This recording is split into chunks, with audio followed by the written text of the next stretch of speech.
ज़हरा रदियल्लाहु ताला अन्हा का विसाल मुबारक हुआ। नबी कायनात सल्लल्लाहु अलैहि वसल्लम की सबसे छोटी, महबूब, दलेर और काबिल एहतराम और इज़्ज़त, इतनी एहतराम और इज़्ज़त के लायक कि ख़ुद नबी कायनात सल्लल्लाहु अलैहि वसल्लम खड़े होकर इनका इस्तकबाल फरमाया करते थे। सही हदीस के अंदर आता है कि सैयदा खतीजतुल कुबरा रदियल्लाहु ताला अन्हा के विसाल के बाद जब रसूलुल्लाह सल्लल्लाहु अलैहि वसल्लम मदीना तशरीफ़ लाए और सैयदा फ़ातिमा ज़हरा का निकाह हो गया, वो अपने घर तशरीफ़ ले गईं। उसके बाद नबी कायनात सल्लल्लाहु अलैहि वसल्लम जब भी सैयदा के यहाँ तशरीफ़ ले जाते तो सैयदा रसूलुल्लाह के इस्तकबाल के लिए खड़ी हो जाया करती थी, हुजूर के हाथ को बोसा देती थी और अपनी नशिस्त पर हुजूर को तशरीफ़ रखने का कहते थे। और रसूलुल्लाह सल्लल्लाहु अलैहि वसल्लम जब अपने घर तशरीफ़ फरमा होते, सैयदा फ़ातिमा ज़हरा हुजूर की बारगाह अक़दस में हाज़िर होती तो रसूलुल्लाह सल्लल्लाहु अलैहि वसल्लम शफ़क़तन मुहब्बतन इनके इस्तकबाल के लिए खड़े हो जाया करते थे, इनके सर पर बोसा दिया करते थे और अपनी नशिस्त पर जहाँ हुजूर बैठे होते उसी जगह पर हुजूर इनको बिठाया करते थे। इससे कई मसले अखज़ होते हैं। पहला मसला ये कि किसी बड़े की आमद पर छोटे का अदबन खड़ा होना जायज़ और सुन्नत है, और ये सैयदा फ़ातिमा की सुन्नत है। दूसरा, किसी बड़े के हाथ को बोसा देना, ये भी सैयदा फ़ातिमा की सुन्नत है। आज उमूमी तौर पे हाथ को बोसा देने के एतबार से लोग इख्तिलाफ़ का शिकार हैं, जबकि इस हदीस में वाज़ेह तौर पर यह बात मौजूद है कि सैयदा फ़ातिमा ज़हरा हुजूर के हाथ को बोसा दिया करती थी। नबी कायनात सल्लल्लाहु अलैहि वसल्लम के हाथ और पाँव दोनों को हुजूर के ज़माने के बड़े बड़े यहूदियों के उलमा भी बोसे दिया करते थे। जैसा कि बुखारी और मुस्लिम की हदीस में है कि दो यहूदी जय्यद आलम हुजूर की बारगाह में हाजिर हुए। उन्होंने रसूलुल्लाह से वो मसले पूछे जो नबी के अलावा उसका जवाब कोई नहीं दे सकता था। जब रसूलुल्लाह से उन्होंने वो मसाइल पूछे, आपने जवाब अता फरमाया, तो जवाब देने के बाद जब उनकी तसल्ली हो गई तो हदीस में है फ़तक़ब्बला यदाहु व रिजलाहु, उन दोनों ने हुजूर के हाथों को भी बोसे दिए और हुजूर के पाँव को भी बोसे दिए।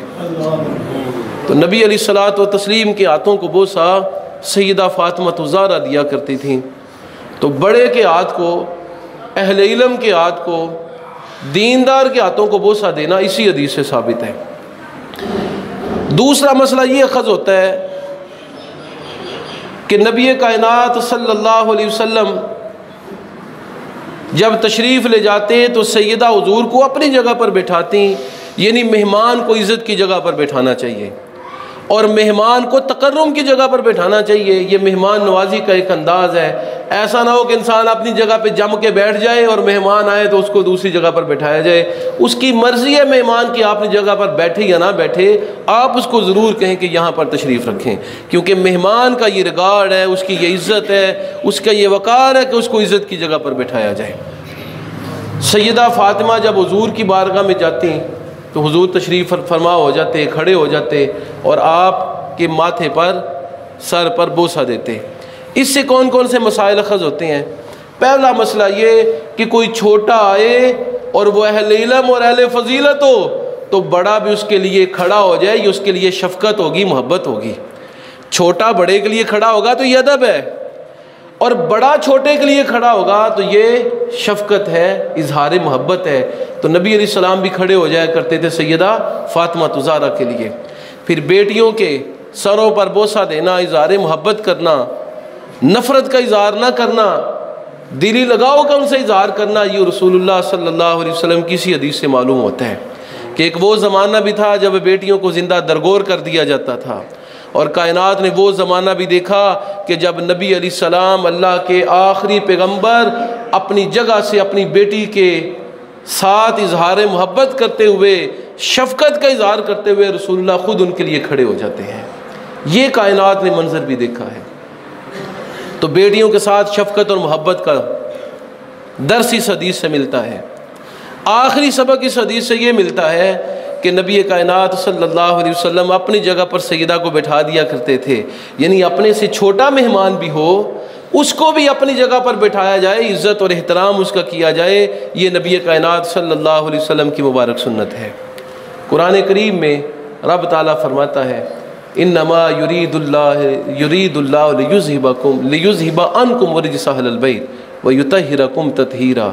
बेशक अल्लाह ये चाहता है कि अहले बैत तुमसे हर किस्म की नापाकी को दूर कर दे और तुम्हें खूब रब ताला पाक साफ़ कर दे। कुरान करीम की आयत मुबारक जब नाजिल हुई तो रसूलुल्लाह सल्लल्लाहु अलैहि वसल्लम अपनी डोरीदार स्याह चादर लेकर अपने कंधों पर लेकर हुजूर सैयदा फ़ातिमा के घर तशरीफ़ ले गए। सैयदना इमाम हसन को एक तरफ बैठाया, सैयदना इमाम हुसैन को दूसरी तरफ बैठाया, सैयदा फ़ातिमा को अपने पास बैठाया। हज़रत अली उसी चारपाई पर सोए हुए थे। हुजूर ने सब के ऊपर अपनी चादर डाली और अर्ज़ किया, अल्लाहुम्मा हाउलाई अहले बैती, अल्लाह ये मेरे ख़ासुल ख़ास अहले बैत हैं, इनसे हर किस्म की गंदगी और नापाकी को दूर कर दे और इन्हें खूब पाक साफ़ कर दे। तो ये हुजूर के ख़ासुल ख़ास अहले बैत हैं। आज लोग हुजूर के अहले बैत के वाले से भी झगड़ने की नौबत तक पहुँच जाते हैं। बाज़ तो ऐसे बदबख्त हैं, वो कहते हैं कि सिर्फ़ सैयदा फ़ातिमा ही हुजूर की अहले बैत हैं और कोई हुजूर के अहले बैत नहीं है। हालांकि नबी अलैहिस्सलाम के अहले बैत में आपकी चारों बेटियां शामिल हैं, आपके तीनों बेटे शामिल हैं, आपके दामाद तीनों दामाद शामिल हैं, नबी अलैहिस्सलाम की तमाम बीवियां शामिल हैं। कुरान करीम में रब ताला सूरह वाक़या उहद का जिक्र करते हुए फरमाता है कि ए नबी, जब आप अपने घर वालों के पास से निकले लोगों को जिहाद की दावत देते हुए, तो वहाँ पर बैती का लफ्ज़, अहली बैती का लफ्ज़ इस्तेमाल हुआ है। तो अहले बैत का लफ्ज़ नबी अलैहिस्सलाम की ज़ौजा सैयदा आयशा सिद्दीक़ा के लिए भी अल्लाह ने इस्तेमाल किया है। फिर दूसरी जगह पर सैयदना इब्राहीम अलैहिस्सलाम का जहाँ अल्लाह ने ज़िक्र किया है और हज़रत सारा का ज़िक्र किया है और उनको हज़रत इसहाक़ की खुशखबरी दी अल्लाह ने बुढ़ापे में कि अल्लाह आपको एक बेटा देगा, तो वहाँ पर सैयदा सारा जो है वो हैरान परेशान हो गई। तो उस वक़्त भी फ़रिश्तों ने कहा कि ऐ नबी के घर वालों, इस बात में किसी किस्म का शक ना करो, ये अल्लाह का काम है जो होकर रहने वाला है। अल्लाह आपको बुढ़ापे की हालत में भी, अगरचे इब्राहिम की उम्र 120 बरस हो चुकी है और सैयदा सारा की उम्र 100 बरस हो चुकी है, लेकिन रब ताला फिर भी आपको औलाद से नवाजने की कुदरत रखता है और उसने फ़ैसला कर दिया आपको इसहाक़ अलैहिस्सलाम वो ज़रूर अता फरमाएगा। बल्कि इसहाक़ अलैहिस्सलाम के बाद याकूब भी आपको अता होंगे, आप अपने पोते को भी देखेंगे। तो वहाँ पर भी अहले बैत का लफ्ज़ इस्तेमाल हुआ है नबी की बीवी के लिए। तो आज कुछ लोग ये दावा करते हैं कि नबी की बीवियाँ अहले बैत में शामिल नहीं हैं, तो ये दावा इंतहाई नाजायज़, गलत और नादुरुस्त है। कुरान करीम के मुताबिक नबी की बीवियाँ अहले बैत में शामिल हैं। कुरान करीम के मुताबिक नबी के घर वाले अहले बैत अतहार के अंदर शामिल हैं। तो फरमाया नबी अलैहिस्सलातु तस्लीम ने कि अल्लाह इनसे हर किस्म की नापाकी को दूर कर दे। एक और हदीस के अंदर आता है कि नबी अलैहिस्सलाम इस आयत के नाजिल होने के 40 दिन बाद तक रोज़ाना फजर की नमाज के लिए जब मस्जिद में जाते, सैयदा फ़ातिमा के घर के करीब से गुज़रते तो फरमाते, ऐ मेरे अहले बैत उठो और नमाज की अदायगी करो। अल्लाह ने कुरान करीम में एक मरतबा अहले बैत का लफ्ज़ इस्तेमाल फरमाया सैयदा फ़ातिमा, उनके घर वालों और नबी अलैहिस्सलाम के घर वालों के लिए, और अल्लाह के पैगम्बर सल्लल्लाहु अलैहि वसल्लम 40 दिन सैयदा फ़ातिमा के यहाँ जाते रहे और फरमाते रहे, अहले बैत उठो और नमाज की अदायगी करो। तो ये हुजूर के ख़ासुल ख़ास अहले बैत थे। बीवियाँ भी हुजूर की उम्महातुल मोमिनीन भी अहले बैत में शामिल हैं और हुजूर के दामाद और ससुर भी अहले बैत में शामिल हैं और नबी अलैहिस्सलाम की तमाम औलादें भी अहले बैत में शामिल हैं। सैयदा फ़ातिमा ज़हरा के बारे में हुजूर ने फरमाया, अल फ़ातिमा बिदअतुम मिन्नी, फ़ातिमा मेरे जिगर का टुकड़ा है। फ़मन अग़दबहा अग़दबनी, जिसने इसे नाराज़ किया उसने मुझे नाराज़ किया। ये मकाम कायनात में किसी किसी को मुयस्सर आया है कि किसी की नाराज़गी पर अल्लाह के नबी नाराज़ हुए हों, तो फरमाया मेरी बेटी फ़ातिमा की नाराज़गी पर अल्लाह का नबी उससे नाराज़ हो जाएगा।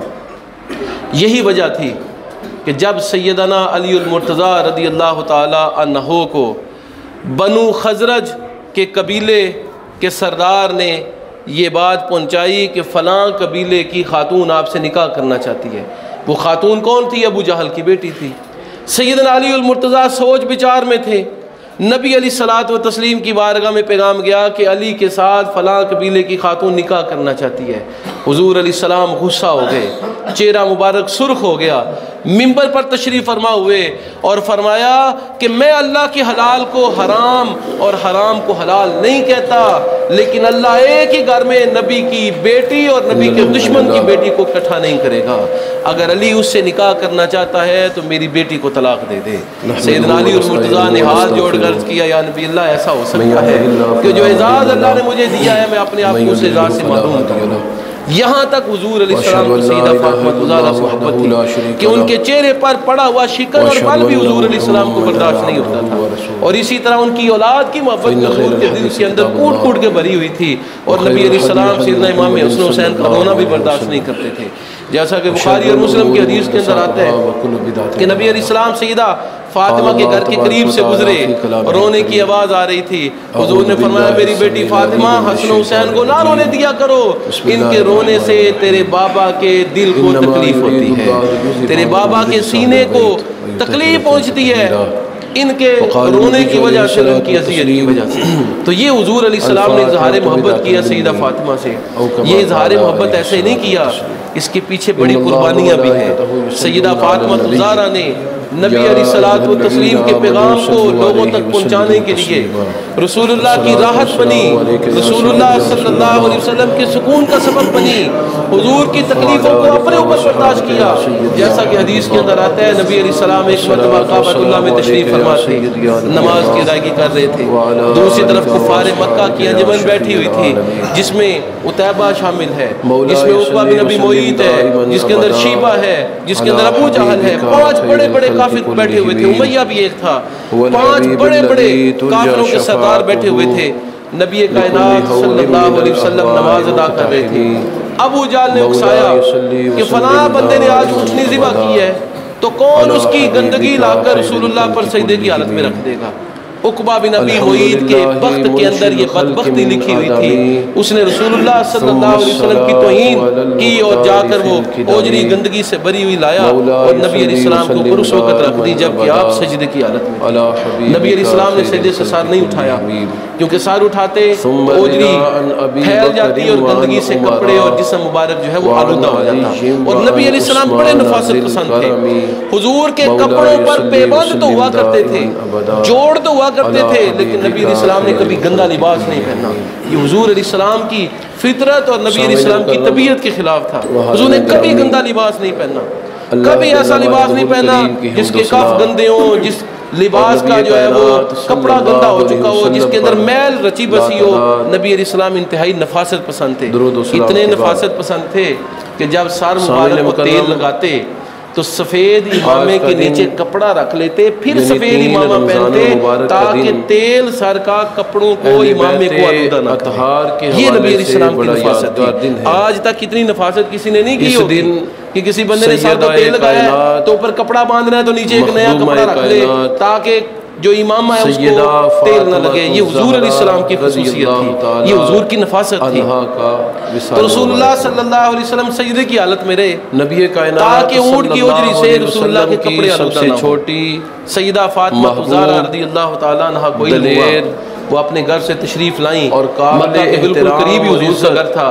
आज जहाँ पर मक्का मुकर्रमा में बाबे फात से निकले खुद नबी कायनात काबतुल्लाह की तरफ मुंह करे तो बाएं तरफ जो सबसे बड़ा बाथरूम बना हुआ है वो अबू जाल के घर के पास बना। सही हदीस के अंदर और उससे आगे दाएं तरफ जाएं तो जहाँ पर लाइब्रेरी बनी हुई है वहाँ पर नबी अलैहिस्सलाम का विसाल के बाद नबी कायनात सल्लल्लाहु अलैहि वसल्लम के घर में इल्म हुआ, मदीना सैयदा फातिमा ज़हरा हुजूर की बारगाह में सैयदा फातिमा ज़हरा उस वक्त कुफारे मक्का फबतियाँ कस रहे थे और नबी अलैहिस्सलाम के तौहीन अमेज़ कलिमात हुजूर के बारे में कह रहे थे, हाथों पर हाथ मार के हुजूर का मजाक उड़ा रहे थे कि देखो गंदगी रख दी और अब ये उठ नहीं रहे। तो सैयदा फातिमा ही गंदगी हुजूर से दूर की, कुफार को बुरा भला कहा।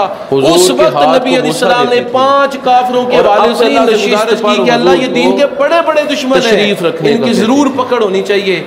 अबू जहल, उमैया, शीबा घर तशरीफ और उतबा बिन अबी मुईस और एक और आदमी था। ये 5 लोग थे जिनके बारे में हुजूर ने उस वक्त अल्लाह से दुआ की कि अल्लाह इनकी पकड़ हो। हजरत अब्दुल्लाह इब्न मसूद कहते हैं मैं भी इस वाक़या का शाहिद था, अपनी आंखों से ये वाक़या देख रहा था, लेकिन मैं इंतहाई अपनी नशिस्त बेबस और कमजोर शख्स था, मैं कुफार का मुकाबला नहीं कर पा रहा था। सैयदा फातिमा इतनी दलेर थी, बाहिम्मत थी कि किसी का उन्होंने नहीं सोचा और आकर नबी इस्लाम ने मदद भी की और काफिरों को बुरा भला भी कहा। यानी सैयदा फातिमा की यहाँ से दलेरी साबित होती है। सैयदा फातिमा की हुजूर के साथ मोहब्बत साबित होती है। दूसरा, किसी बड़े के हुजूर की तकलीफ को अपनी तकलीफ समझा करती थी। सैयदा फातिमा रज़ियल्लाहु तआला अन्हा आज के सामने हुजूर ने 5 काफिरों के बारे में अल्लाह से दुआ की कि अल्लाह की पकड़ हो। लोग हज़रत अब्दुल्लाह इब्न मसूद कहते हैं मैंने ग़ज़वा बदर में देखा वो 5 काफिर मरे पड़े हुए थे कि अल्लाह ने उनको मुसलमानों की तलवारों से सजा दी कि 5 के 5 बड़े-बड़े कायनात सल्लल्लाहु अलैहि वसल्लम के ग़ज़वा बदर के अंदर 5 इकट्ठे मरे थे। हुजूर के ज़माने के बड़े-बड़े यहूदियों के उलमा भी तकलीफ को सैयदा फातिमा अपनी तकलीफ, जैसा कि बुखारी और मुस्लिम हुजूर की राहत को अपनी राहत समझती थी। 2 यही वजह जय्यद आलम सैयदा फातिमा ज़हरा रज़ियल्लाहु तआला अन्हा के घर में जब 3 दिन के बाद वो मसले अली और मुर्तज़ा मजदूरी करके थोड़े जौ लेकर आए, सैयदा ने उनको पीसा, जब रसूलुल्लाह से उन्होंने वो मसाइल पूछे आपने जवाब, सैयदा ने अपने लिए रोटी बचा ली, उसको भी 2 हिस्सों में किया। एक हिस्सा लेकर हुजूर की बारगाह में हाजिर हुए हैं, नबी इस्लाम के सामने नबी अल्लाह में खाना खाने लगी थी और मुझे एहसास हुआ पता नहीं अब्बा जान ने खाना खाया कि नहीं खाया, इसलिए आपकी बारगाह में हाजिर हो गई हूं। नबी इस्लाम ने फरमाया मेरे नबी 4 दिन हो गए हैं, ये पहला लुकमा है सैयदा फातिमा शिकम के अंदर करती थी। ये नबी तस्लीम के फकर का अहले इल्म के, और ये फकर हुजूर का इख्तियारी था, उनको मजबूर नहीं थे। नबी इस्लाम ने अपनी उम्मत के गरीबों के लिए दूसरा मसला ये खज होता है, नबी इस्लाम चाहते थे उम्मत के गरीब अपनी गुर्बत में मुझे याद करें, सल्लल्लाहु अलैहि वसल्लम अपनी तकलीफ में मुझे याद करें, अपनी अज़ियत में मुझे याद ले जाते तो सैयदा नबी इस्लाम अल्लाह से दुआ करते तो क्या यानी मेहमान को इज्जत की जगह पर बैठाना। नबी इस्लाम के लिए कायनात की कौन सी चीज़ नामुमकिन और मुश्किल थी? ये हुजूर का फ़क्र इख्तियारी था। सब कुछ होने के बावजूद भी नबी इस्लाम ने ये फ़क्र इख्तियार किया। क्या वो आला हज़रत ने लिखा है कि 2 जहां के ख़जाने हैं उनके खाली हाथ में, तो ये नबी इस्लाम तस्लीम की हालत थी और ये हुजूर के इख्तियारी फ़क्र था। सैयदा फातिमा ज़हरा हमेशा हुजूर अलैहिस्सलातु व तस्लीम के साथ रहीं, घर भी हुजूर के साथ, ज़िंदगी भी हुजूर के साथ, वक्त भी हुजूर के साथ गुजरा, मक्की ज़िंदगी भी और मदनी ज़िंदगी भी हुजूर के साथ गुजरी। और नबी अलैहिस्सलातु व तस्लीम ने अपने पसंदीदा तरीन शख्स के साथ सैयदा फातिमा का निकाह किया। जैसा कि हदीस के अंदर आता है, जब सैयदना अली मुर्तज़ा हुजूर की बारगाह में हाजिर हुए और ख़ामोश रहे तो आपने फरमाया अली क्या निकाह की गरज से हाजिर हुए हैं? अर्ज़ की हाँ या नबी अल्लाह निकाह की गरज से आया हूँ। फरमाया कि मैंने फातिमा से तेरा निकाह कर दिया है। फिर अंसार और मुहाजिरीन की एक जमात के अंदर फरमाया कि मैं निकाह खुतबा पढ़ा और फिर फरमाया कि मैंने फातिमा का निकाह अली से कर दिया है। ये मस्जिद में नबी इस्लाम ने निकाह किया। सैयदा फातिमा ज़हरा रज़ियल्लाहु तआला अन्हा के पास जब हुजूर गए तो वो रोने लगीं। नबी इस्लाम ने फरमाया फातिमा मैंने अपने अहले बैत में से सबसे बेहतरीन शख्स के साथ तेरा निकाह किया है, जो ईमान भी सबसे पहले लाया और सहाबा में आलिम भी सबसे बढ़कर है। ये हज़रत अली की 2 खूबियाँ हुजूर ने गनवाई हैं। आप सबसे बड़े आलिम हैं सहाबा इकराम के। इसीलिए सैयदना अबू बकर सिद्दीक़, सैयदना उमर फ़ारूक, सैयदना उस्मान गनी ने अपने अपने ज़मानों में काजी हज़रत अली मुर्तज़ा को बनाया था। काजी का आलिम होना ज़रूरी है।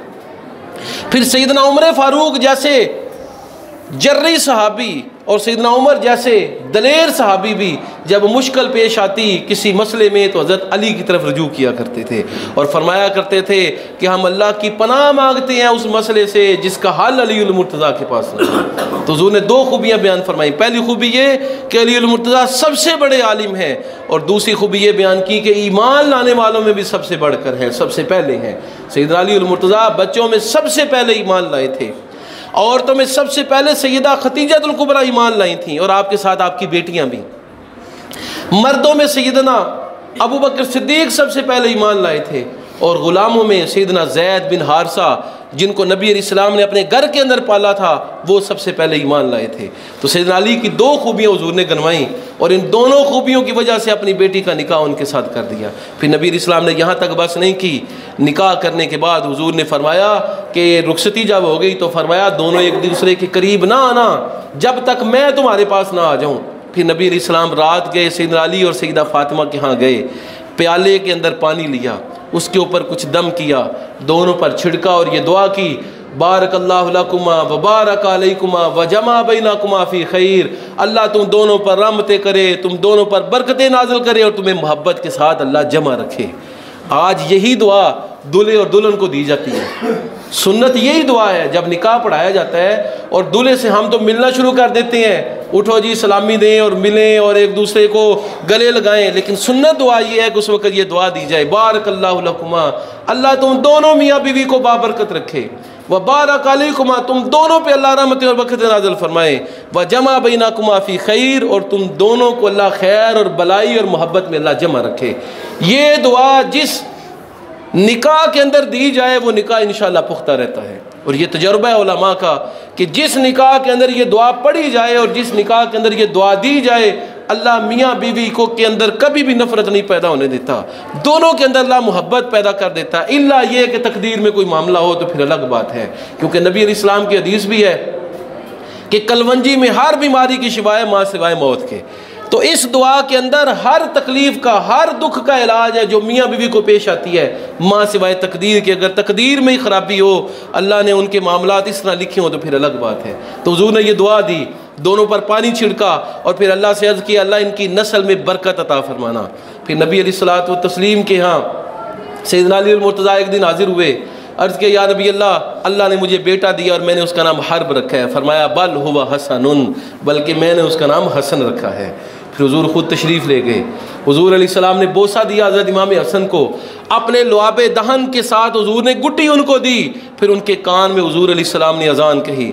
7वें दिन उनके सर के बाल उतरवाए और नबी अलैहिस्सलाम ने उनको सर के बालों के बराबर चांदी सदका की। हुज़ूर ने 2 बकरे उनके लिए ज़िबा किए और दस्ती का गोश्त एक बाजू दाइया को भी अता फरमाया। इससे ये मसला साबित होता है कि हमारे बुजुर्ग जो दाइयों का बड़ा एहतराम किया करते थे वो इसी हदीस की वजह से था कि नबी अलैहिस्सलाम ने खुद सैयदना इमाम हसन की दाई का बड़ा एहतराम किया है। और नबी अलैहिस्सलाम ने जब अकीका किया तो एक बाजू दाइया को अता फरमाया कि तुम हसन की दाइया हो तो ये तुम्हारा इनाम है, ये तुम्हारे लिए इज़हार मोहब्बत है। तो हमारे बड़े बूढ़े दाइयों का बड़ा एहतराम किया करते थे। आजकल तो वो निज़ाम ख़त्म हो गया। तो नबी अलैहिस्सलातु व तस्लीम की ज़िंदगी से भी दाइया के साथ इज़हार मोहब्बत और उसकी खिदमत जो है वो साबित होती है। फिर नबी अलैहिस्सलातु व तस्लीम ने सर के बालों के बराबर चांदी सदका की। 2 बकरे हुज़ूर ने खुद अपनी तरफ से ज़िबा फरमाए और सैयदना इमाम हसन के लिए दुआ की। इसी तरह हज़रत इमाम हसन के लिए भी नबी अलैहिस्सलाम ने यही कुछ किया। इनके छोटे भाई जब इमाम मोहसिन पैदा हुए, जो जिनका बचपन में विसाल हो गया था, उनके साथ भी हुज़ूर ने यही किया। नबी अलैहिस्सलाम की बेटी सैयदा फ़ातिमा की कई औलादें थीं, 3 बेटे थे, सैयदना इमाम हसन, सैयदना इमाम हुसैन और हज़रत मोहसिन। हज़रत मोहसिन का विसाल बचपन में 6 माह की उम्र में ही हो गया था। नबी अलैहिस्सलाम की बेटी सैयदा फ़ातिमा ज़हरा की 2 बेटियां थीं, सैयदा ज़ैनब और जो हज़रत जाफ़र के बेटे से जिनका निकाह हुआ था, और दूसरी थी हज़रत उम्मे कलसूम जिनका निकाह सैयदना उमर फ़ारूक रज़ी अल्लाह तआला अन्हु से हुआ था। सैयदा फ़ातिमा ज़हरा की विलादत के वक़्त नबी अलैहिस्सलाम बड़े खुश थे। इनकी जब विलादत का वक्त था तो ये वो दिन था जब काबतुल्लाह तामीर किया जा रहा था। अरब के लोगों ने जब सैलाब आया तो काबतुल्लाह की इमारत खस्ता हो गई, तो अरब के लोगों ने काबतुल्लाह को दोबारा तामीर करने का सोचा। कुरैश ने सारा हलाल माल जमा कर दिया और काबतुल्लाह को तामीर किया। आज जो हतीम की जगह है ये काबतुल्लाह से बाहर है, ये अरब के लोगों ने बाहर रखी थी क्योंकि हलाल माल में से इतनी चीज़ें नहीं बन सकी कि इसको भी तामीर किया जा सकता, इसलिए उसको अलग रख दिया और उसके इर्द गिर्द एक छोटी छोटी दीवार तामीर कर दी। जिसने हदीस के अंदर आता है जिसने हतीम के अंदर नमाज़ पढ़ी वो यही ख्याल रखे उसने काबतुल्लाह के अंदर नमाज़ पढ़ी, क्योंकि हज़रत इब्राहीम ने जब काबतुल्लाह तामीर किया था तो हतीम का हिस्सा काबतुल्लाह का हिस्सा था। तो काबतुल्लाह तामीर किया जा रहा था, हजर असवद उसकी जगह पर रखने का मौका आया तो सारे काफिर आपस में लड़ पड़े। हर चाहता था मैं ये हजर असवद को उसकी जगह पर रखूं। फैसला ये हुआ कि कल सुबह सबसे पहले जो मस्जिद हराम के अंदर दाखिल होगा वो हमारा सालिस, हमारा काजी बनेगा, वो फैसला करेगा। अल्लाह का करना ये हुआ कि सबसे पहले नबी अलैहिस्सलाम काबतुल्लाह में दाखिल हुए। कुफार ने कहा जाल अमीन, जाल अमीन, अमीन आ गए, अमीन आ गए और हम इनके फ़ैसले पर राज़ी हैं। नबी अलैहिस्सलाम ने भी अकेले हजर असवद पकड़ के उसकी जगह पर नहीं रख दिया। हुजूर ने भी लोगों की खुशनुदी के लिए, लोगों की दिल की जो आस थी उसको पूरा करने के लिए हुजूर ने भी एक तरीक़ाकार इख्तियार किया। ये तरीक़ाकार आज तक किसी ज़हीन से ज़हीन इंसान के ज़हन में भी नहीं आया होगा। नबी अलैहिस्सलाम दुनिया के सबसे बड़े माहिर नफ्सियात थे और सबसे बड़े ज़हीन और फ़तीन शख्स थे। नबी अलैहिस्सलाम ने एक बहुत बड़ी चादर मंगवाई, चादर के अंदर हजर अस्वद रखा, फरमाया हर कबीले का सरदार चादर को पकड़ ले। किसी ने चादर को दरमियान से पकड़ लिया, किसी ने किनारे से पकड़ लिया, किसी ने तीसरी तरफ से पकड़ा, किसी ने चौथी तरफ से पकड़ा। तमाम सरदारों ने चारों तरफ से चादर को पकड़ लिया। वहाँ से पकड़कर हजर अस्वद को उसकी जगह पर लाया गया और नबी अलैहिस्सलाम ने उठाकर हजर अस्वद को उसकी जगह पर रख दिया। अब हर बंदा फ़ख्र करता था कि हजर अस्वद को उसकी जगह पर रखने में मेरा किरदार भी है, मैंने हजर अस्वद को उठाकर उसकी जगह पर रखा है। हालांकि इससे पहले अरब के लोग एक दूसरे के साथ लड़ने मरने के लिए तैयार हो गए थे। तो ये हुजूर अलैहिस्सलाम की जहानत थी। नबी की जहानत के बराबर किसी बंदे की जहानत नहीं हो सकती। नबी के इल्म के बराबर किसी का इल्म कैसे होगा? जब कोई बंदा जहानत में नबी के बराबर नहीं है तो इल्म में नबी के बराबर कैसे होगा? जब हुजूर अलैहिस्सलाम ये रख कर हजर अस्वद घर तशरीफ़ ले गए तो आपको खुशखबरी मिली कि सैयदा फ़ातिमा ने जन्म लिया है। नबी अलैहिस्सलाम बड़े खुश हुए और आप अलैहिस्सलाम ने उस वक़्त अल्लाह से दुआ की और फ़ातिमा नाम रखा, इस उम्मीद पर कि इनकी औलाद होगी और ये वक्त पर अपनी औलाद का दूध छड़वाएंगी। और यही मामला हुआ कि सैयदा फ़ातिमा तुज़ारा को अल्लाह ने सैयदना इमाम हसन अता फरमाए। 1 साल के बाद ही सैयदना इमाम हुसैन अता फरमा दिए, 1 साल के बाद इमाम मोहसिन अता फरमा दिए, फिर बेटी ज़ैनब अता फरमाई, फिर उम्मे कुलसूम अता फरमाई। और सैयदा फ़ातिमा तुज़ारा ने सब बच्चों की परवरिश की। नबी अलैहिस्सलाम के विसाल के 6 महीने बाद सैयदा का विसाल हो गया। सैयदा का विसाल भी बड़ा बाकरामत विसाल था। खुशबू लगाई, गुस्ल किया, अच्छा लिबास पहना, अपने लिए जनाजे की चारपाई तैयार की ताकि कोई गैर मर्द देख ना सके, और वसीयत की कि मुझे गुस्ल सिर्फ़ अलीउल मुर्तज़ा दें और मेरा जनाजा भी वो पढ़ाएँ, मुझे कब्र के अंदर भी उतारें और मेरी मैयत को कोई गैर मर्द भी ना देखे, इसलिए रात के वक्त ही मेरा नमाज जनाजा अदा कर दिया जाए। आज ख़वातीन जो कहती हैं कि हमें आज़ादी चाहिए, आज़ादी इज़हार राय के नाम पर, कौम के नाम पर दब्बा साबित होती हैं। कभी औरत मार्च करती हैं, कभी कुछ करती हैं और मिसालें सैयदा फ़ातिमा तुज़ारा की देती हैं। तो उनको इस हवाले से शर्म व हया का दामन थामे रखना चाहिए और सैयदा फ़ातिमा का किरदार देखना चाहिए कि वो अपने जनाजे पर भी गैर महरम की नज़र पड़ना मुनासिब नहीं समझती। और सैयदा फ़ातिमा तुज़ारा ने सारी ज़िंदगी कभी भी बेपर्दगी नहीं की, बल्कि हदीस के अंदर आता है एक शादी पर नबी अलैहिस्सलाम के घर वालों ने जाना था। सैयदा खदीजतुल कुबरा रईस खातून थी, बड़े कीमती लिबास तैयार करवाए, तमाम बेटियों ने लिबास पहन लिए। सैयदा फ़ातिमा की सादी तबीयत थी, बिल्कुल अपने बाबा पर गई थी, उन्होंने वो लिबास नहीं पहना। तो अम्मा ने फरमाया कि बेटा आपने जाना नहीं है। अर्ज़ की अम्मा जान मैं ज़रूर शिरकत करूँगी लेकिन सादा लिबास के साथ शिरकत करूँगी, ये रंगीन लिबास मुझे पसंद नहीं है। नबी अलैहिस्सलाम ने उस वक्त सैयदा फ़ातिमा को बोसा दिया, अपने गले लगाया और इज़हार मोहब्बत फरमाया। हुजूर भी सादगी को पसंद करते थे और सैयदा फ़ातिमा भी सादगी को पसंद किया करती थी। तो बचपन में आपके तकवा का ये हाल था, बचपन में आपकी सादगी का ये हाल था। तो हमारी ख़वातीन को चाहिए कि सैयदा फ़ातिमा तुज़ारा के नक्शे कदम पर चलें ताकि अल्लाह इनको जन्नतुल फिरदौस में और दुनिया में वही मकाम अता फरमाए सैयदा फ़ातिमा तुज़ारा की हमसायगी में जो सैयदा फ़ातिमा तुज़ारा के ग़ुलामों को और ख़ादमाओं को हासिल होना चाहिए। सैयदा फ़ातिमा तुज़ारा की कब्र अनवर पर अल्लाह करोड़ा रहमत बरकत नाज़िल फरमाए। हमें अल्लाह ताला अमल की तौफ़ीक मरहमत फरमाए। हमें अपने असलाफ़ की ज़िंदगियों को याद रख कर उनके मुताबिक अमल की तौफ़ीक मरहमत फरमाए। असलाफ़ की इज़्ज़त व आबरू का ख्याल रखने की तौफ़ीक मरहमत फरमाए। व आखिर दावाना अनिल हम्दुलिल्लाहि रब्बिल आलमीन।